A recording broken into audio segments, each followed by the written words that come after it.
السلام عليكم ورحمة الله وبركاته. بسم الله والحمد لله والصلاة والسلام على رسول الله وعلى آله وصحبه ومن والاه إلى يوم الدين وبعد.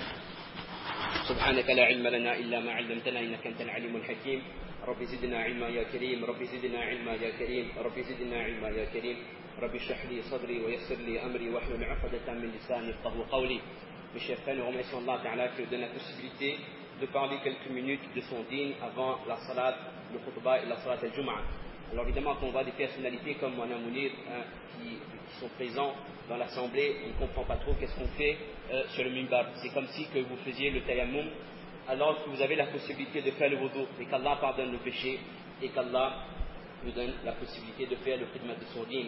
Dans le Coran, Allah subhanahu wa ta'ala dit wa'budu Allah wa la tushriku bihi shay'a wa bil walidayni ihsana wa bidhil qurba. Dans ce verset, mes chers frères, Allah subhanahu wa ta'ala ordonne l'être humain. Allah ta'ala demande aux musulmans d'accomplir trois choses essentielles pour le maintien de son iman. La première chose, c'est l'adoration d'Allah et le fait de ne point lui associer d'autres divinités. On a compris que sans cela, il n'y a pas de iman. La deuxième chose qu'Allah Ta'ala nous demande immédiatement après l'unicité d'Allah, c'est le birrul walidayn, le fait d'agir correctement avec ses parents.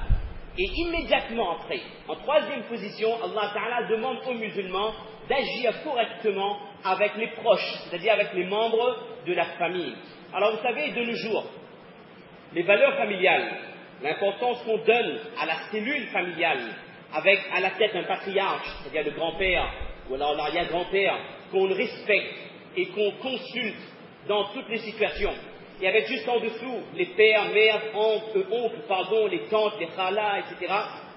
Ensuite, les enfants, les neveux, les nièces. C'est-à-dire cette structure familiale, cette cellule axée sur 2 ou 3 générations, ces personnes qui se retrouvent donc fréquemment, qui se respectent et qui manifestent de l'affection mutuelle, mes chers frères, on peut dire que ces valeurs, cette conception de la famille n'existe plus.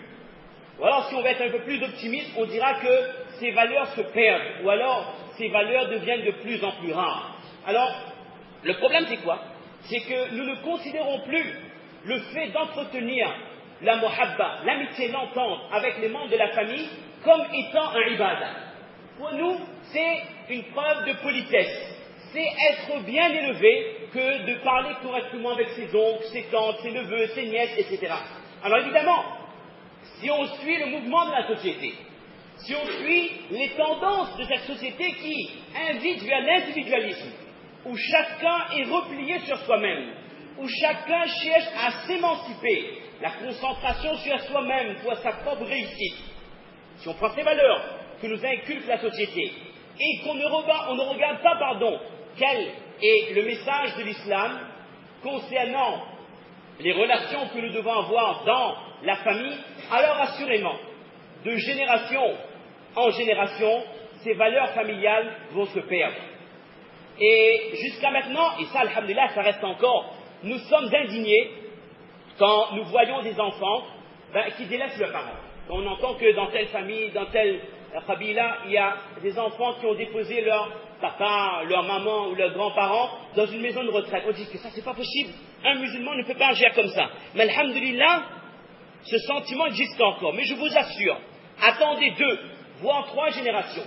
Si nous allons encore dans ce sens, même cet attachement avec le père et la mère, na'oudhu billah, finiront par se perdre. Alors si nous avons cette réaction par rapport aux parents, sachons qu'Allah Ta'ala a cité juste après le huquq, les droits des parents, les droits des proches, le droit de chaque membre de la famille. Alors qu'on comprenne bien, lorsqu'on parle des relations avec la famille, nous ne sommes pas dans un schéma de bonne ou mauvaise manière. Nous ne sommes pas dans un schéma de savoir-vivre, de politesse, ou un choix de vie, comportement soit individualiste, soit être ouvert, être social. On n'est pas dans ce schéma-là. Nous n'avons pas le luxe d'avoir le choix de choisir est-ce que l'icône avec mon tonton, est-ce que l'icône en fait avec mon beau-frère, parce que papa est écose percuse de son vivant. On n'a pas ce choix. On est dans un autre cercle beaucoup plus intransigeant complètement. Nous sommes dans le domaine du ibadah.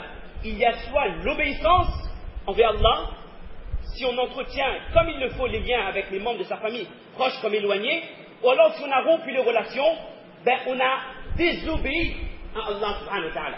Donc on comprend bien qu'on est dans Amr et Nahi, ordre d'Allah et interdiction d'Allah subhanahu wa ta'ala. Et malheureusement, beaucoup de gens, parmi nous, peut-être moi en premier, nous avons l'impression que nous sommes en accord total avec tous les ordres de la religion. Comme si nous sommes les plus grands bouzous, parce qu'on a une jolie barbe, on porte un kafni bien blanc, nous sommes réguliers de nos salades, notre rosa, notre hajj, notre umrah, notre tilawat al-Quran, etc. Mais malheureusement, nous péchons dans d'autres domaines insoupçonnés. Et le fait de rompre les liens avec les membres de la famille, malheureusement, ça fait partie de cette longue liste de péchés insoupçonnés à travers laquelle Shaitan il nous diminue ou il nous ralentit dans notre progression auprès d'Allah subhanahu wa ta'ala. Alors, on n'a qu'à se rappeler quelles sont les récompenses, très brièvement, qu'Allah ta'ala a réservées pour la personne qui comprend le droit de chaque membre de sa famille et qui donne à ses proches le droit. Le prophète alayhi salatu wassalam a dit en ce sens, Man kana yu'minu billahi wal yawmil akhir falyasil rahimahu. Rawah al-Bukhari. Celui qui a la foi en Allah et en le jour de Qiyamah, que cette personne entretienne les liens avec les membres de sa famille. Donc ça c'est shartun min sihhatil iman. C'est une condition, on va dire des gros mots sine qua non, pour que la foi existe réellement dans le cœur. Comprenons qu'autant de namaz nous pourrons faire, autant de tahajjud, autant de ibadat faraz comme nafil, tant que nous n'aurons pas une relation correcte avec les membres de notre famille, jamais nous nous rapprocherons d'Allah, jamais nous aurons kamal iman, nous n'aurons jamais une foi complète. Une fois un sahaba dit au prophète d'Allah, enseigne-moi une action qui me fera accéder au paradis et qui m'éloignera de l'enfer. Le prophète sallam a cité les piliers de la religion qu'on connaît tous. Et à la fin, il a dit wa tasilur rahim muttafaqun alayh. À la fin, le prophète sallam a dit, après la zakat, il a dit et entretiens, garde de bonnes relations avec ta famille. Ça, c'est une condition pour l'accès au paradis et pour être protégé du feu de l'enfer. Alors, déjà dans le dunya, ça me dit, c'est un hadith hadith, qu'il n'y a pas une bonne action dont Allah récompense aussi rapidement le musulman que le fait d'entretenir de bonnes relations avec la famille. Et brièvement, il y a 5 récompenses directes dans le dunya.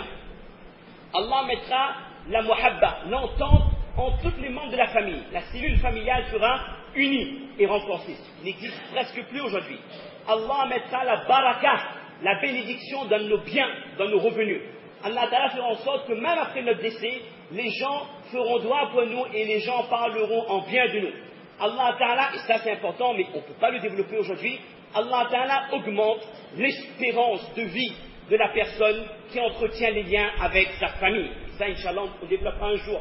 Et Allah Ta'ala protège cette personne contre une mort, on appelle Maytat Sur, ou alors Sur Khatima, contre une mauvaise mort. Vous voyez quelles sont les récompenses déjà dans ce dunya pour une personne qui se soucie du fait que j'ai un tonton, j'ai un kala, j'ai des neveux, j'ai tel membre de ma famille qui sont vivants, je me dois d'entretenir des relations correctes avec ces gens.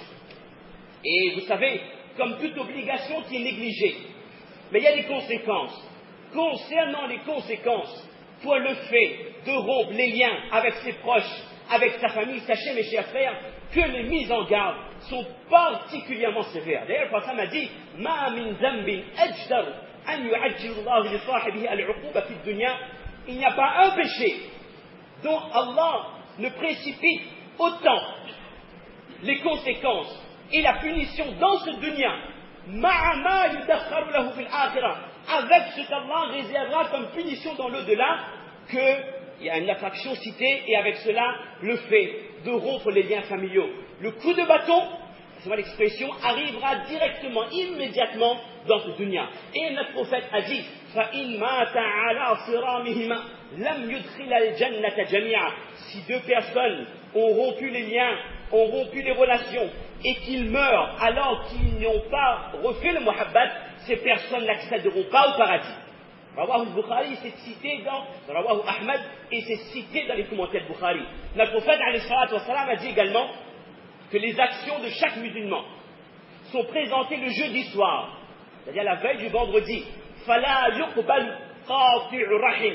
Les actions de la personne qui rompt les liens avec sa famille ne sont pas acceptées par Allah. Autant de bonnes actions que nous ferons, comprenons bien que si nous avons décidé que un tel m'y copie jamais écrit, un tel lui fait ma salam, m'y tourne mon figure, autant de bonnes actions que vous allez faire, Allah Ta'ala n'acceptera pas un seul. Si c'était moi qui le disais, il n'y a pas de problème. Les Moussab disent souvent n'importe quoi. Mais ça, c'est notre prophète, selon certains. Mais ça, c'est notre prophète, alayhi salatu wassalam, qui le dit, et c'est rapporté par Imam Bukhari dans Adab al-Mufrad. Notre prophète, alayhi salatu wassalam, dit également que les portes du ciel sont fermées devant des droits. Mais si on n'a pas respecté les droits de nos proches, Abwab as-sama mughlaqa, les portes du ciel sont fermées pour cette catégorie de personnes. Et pire encore, les conséquences sont également pour les proches. S'il y a des gens qui savent que mon frère ou mon cousin ou qui que ce soit a rompu les relations avec tel membre de la famille et que soit ils l'encouragent ou alors ils ne lui font pas la morale, ils ne lui font pas comprendre qu'il faut arrêter cette rupture, le prophète sallam a dit, là, c'est un hadith un peu long, qu'une personne qui a rompu les liens avec sa famille quitte mon assemblée. Liyakum anna. Le prophète sallam a dit, s'il y a quelqu'un de cette assemblée qui a rompu les liens avec ses proches, qu'il s'en aille. Et le prophète sallam a dit, inna rahmata la tanzilu ala qawmin fihim qati'ur rahim. Zakarahu al-Bukhari fil adab. La rahmat d'Allah ne descend pas dans une assemblée dans laquelle il y a quelqu'un qui a rompu les liens avec ses proches. Regardez comment ce péché est extrêmement grave. Ce n'est plus une question de politesse, ce n'est plus une question de choix de vie, on est dans le haram et on est dans les kabira, dans les péchés majeurs. Alors 2 minutes, parce qu'on va se dépasser là comme d'habitude, comment entretenir les relations avec la famille? C'est quelque chose de pas facile. On ne va pas être hypocrite, dire que oui, il suffit de bien s'entendre. Il y a des caractères qui sont souvent incompatibles. Mais qu'est-ce qu'il faut faire? Alors déjà, une petite parenthèse, ça m'a dit que ne croyez pas qu'entretenir les liens, c'est si mon frère parle avec moi, je parle avec lui. Si mon beau-frère il m'envoie un plat de samoussa pour Ramadan, je lui envoie un plat de samoussa. Cette personne, il n'a fait que rendre l'appareil.